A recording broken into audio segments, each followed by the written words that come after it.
Hello guys, so good morning. Ito mayroon tayo ditong HP printer, alright?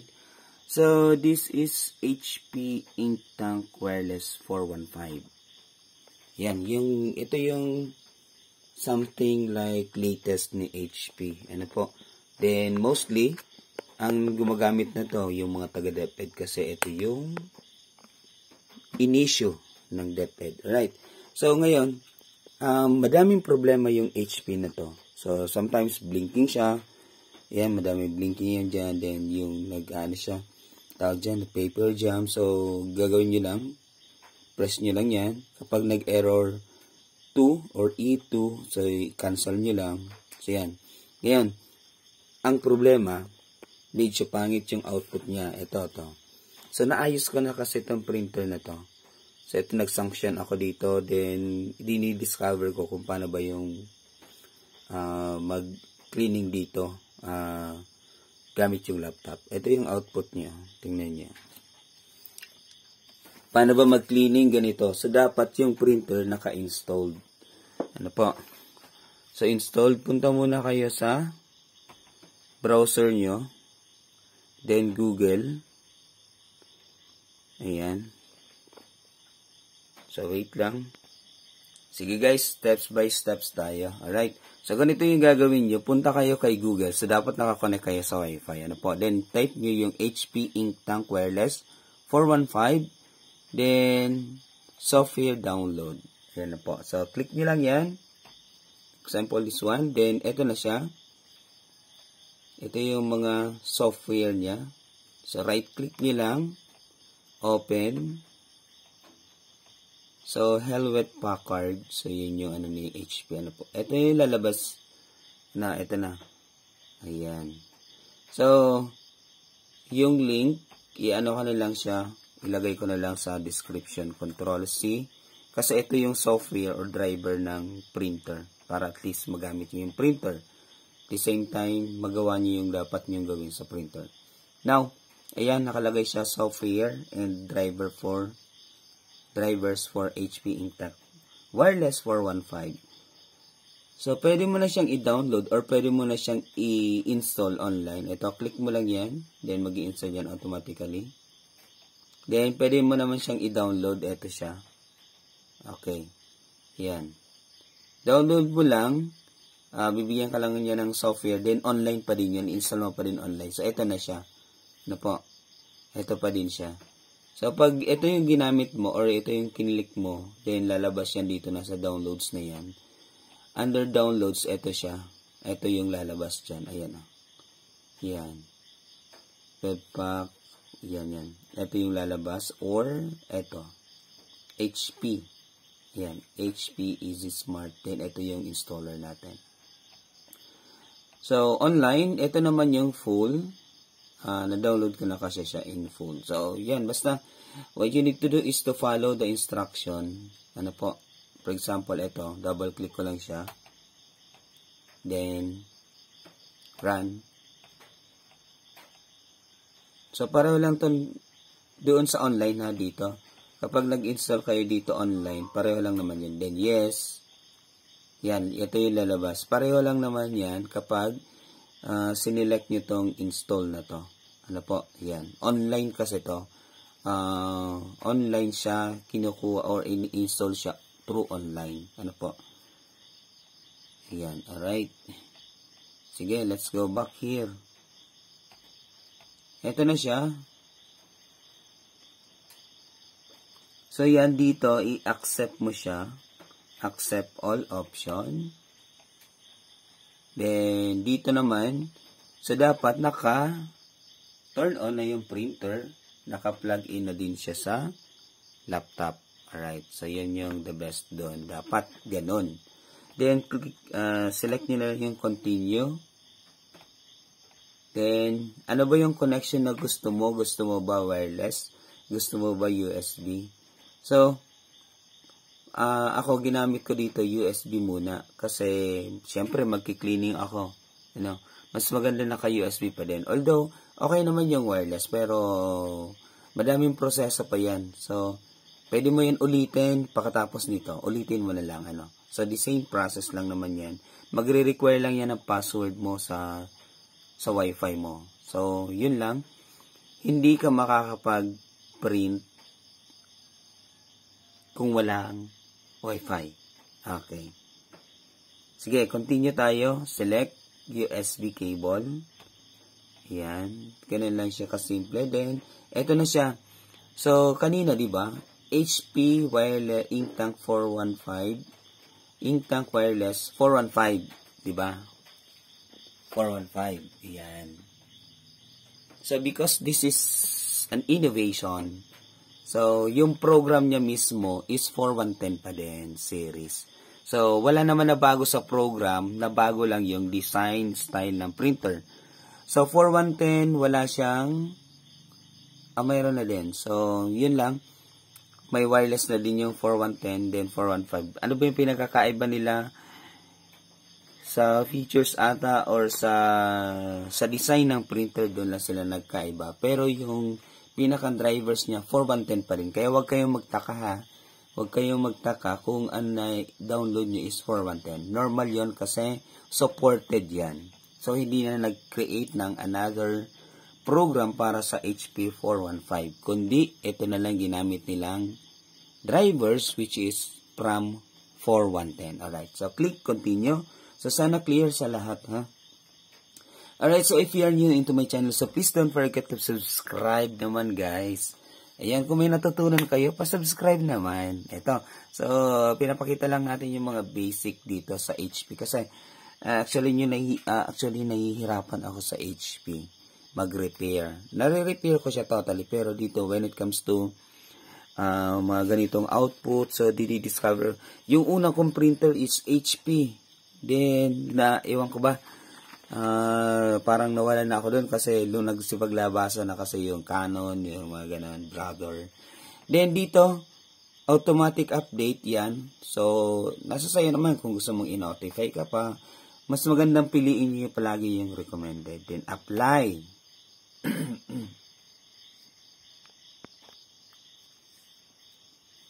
Yan, searching siya. Ito, dito naman, HP Smart Recommended. Ito yung una, ito yung pinili ko. So, dapat ito yung piliin nyo, yung full software and drivers. Dito kayo sa secondary selection. So, sabi ko nga kanina, so dapat pag mayroong recommended, yung pipiliin. Yes po, pero in this case, mas maganda na i-full software and drivers na ninyo. Ano po, ito na mismo. So, pwede din naman basic drivers na sa inyo. Pero ako, pinili ko is full. Then, continue. Then, after that, okay na yan. Kasi na-install ko na siya. Or may next finish pa din yan. So, basta matapos nyo dapat yan, yung installation process. So, ngayon, hindi ko yan siya i-continue kasi install na siya sa printer ko. So, yun. Iano ko na lang yung ano natin, i-close ko na to ha. Ayan. Kasi tapos na ako dyan. Are you sure you want to close the window? Yes, close. Close ko na ha.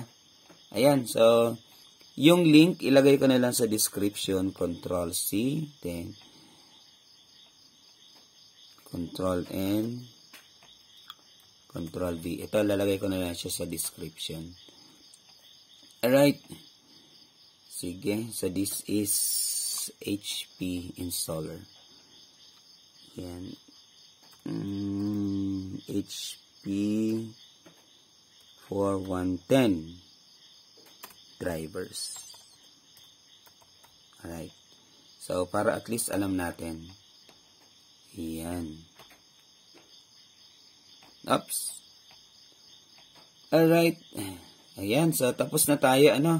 When it comes to installation process, close na natin yan. Then, close na natin to. Dito na tayo. Ayan. So, kung maninotice ninyo sa desktop ninyo, ayan, meron na siyang installed na HP. Ito na siya. Ayan. Medyo malabo pa. Ayan, basta yun ha. Ayan o. So, basta yun na yun.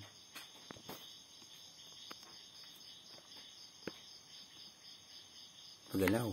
So, double click nyo lang yan. Ito na siya.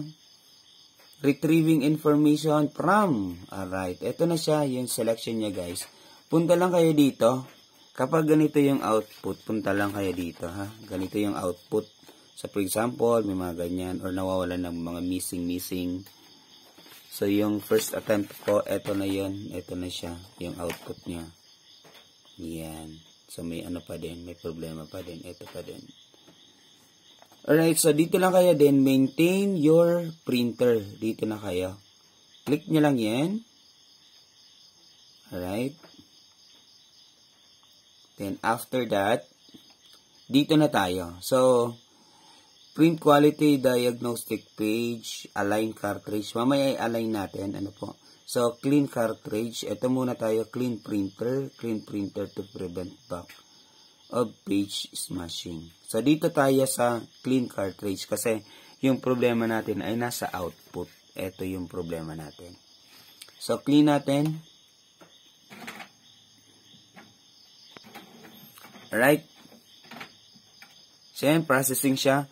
Then, pakinggan nyo dito sa printer natin. Ayan.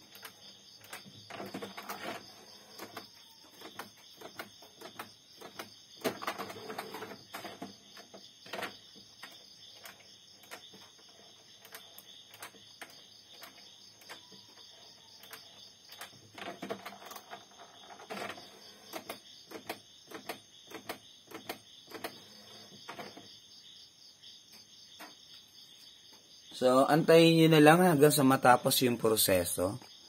Then, after nyan, mag-create siya automatically ng output. So, dapat mayroon nakalagay kayong bond paper.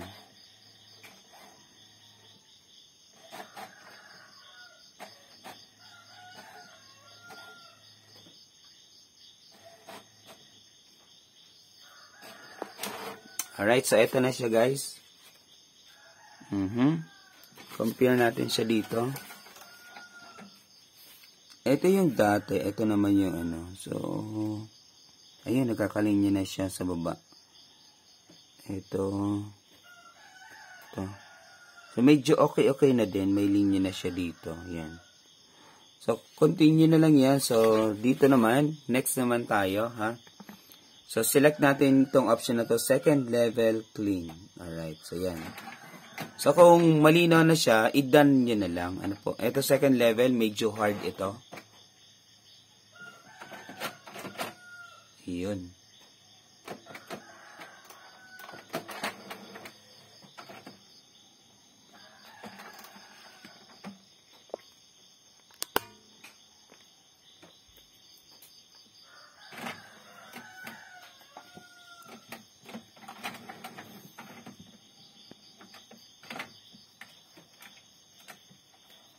Medyo lumalabo ah. Ayan, antayin lang natin hanggang sa matapos siya.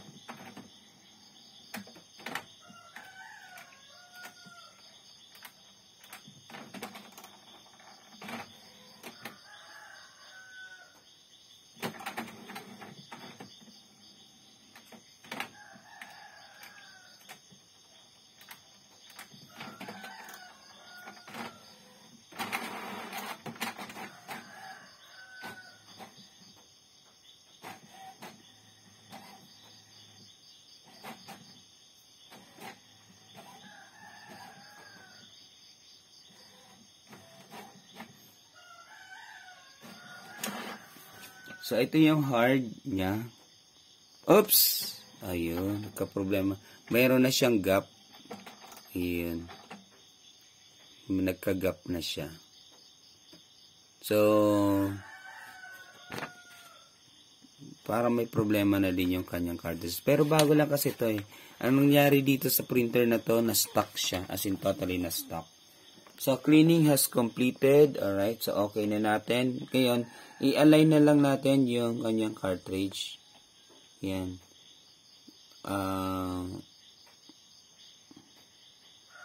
I-align natin yan. Select natin tong print alignment page. Then, next. Click natin next. Yan. Ina-align niya yung cartridge natin.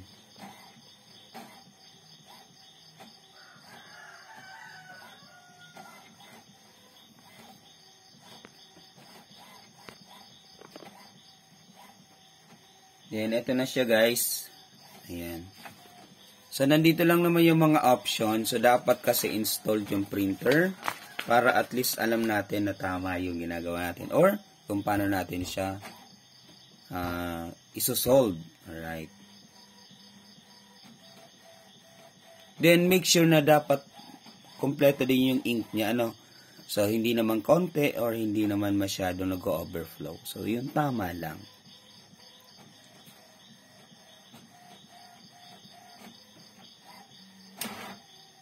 Alright guys, ito na yung kanyang print alignment. Ayan, very good yung kulay niya.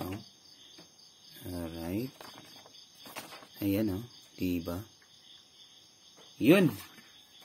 So, ayan, dami na ng option. Yan, may scan. Kung gusto mong, i-scan yung alignment. I-scan nga natin yung alignment. Alright. So, nilagay ko na yung alignment, natin. Then, oops! Nag-error. Ayan. A. So, this is A. Tingnan natin. Scan na lang natin. Scan.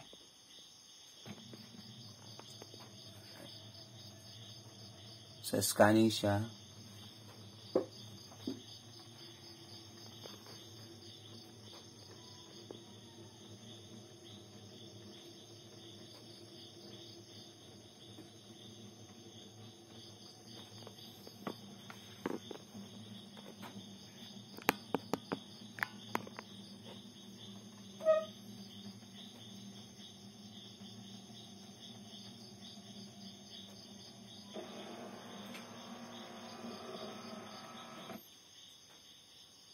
Di natin makita yung pag-scan. Ayan, yun, pa lang yun, yung indicator pala na yun, for scan pala yun, yung parang letter A. Right. So, dito, ano ba nangyari? May problema ba sa scanner? Parang may problema sa scanner. So, yan. So, na-scan natin, then print. Yun.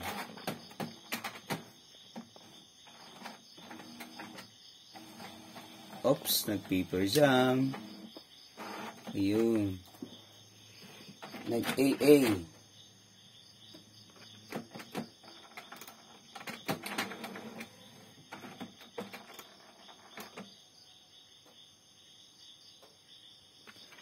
So, nag-A siya. A.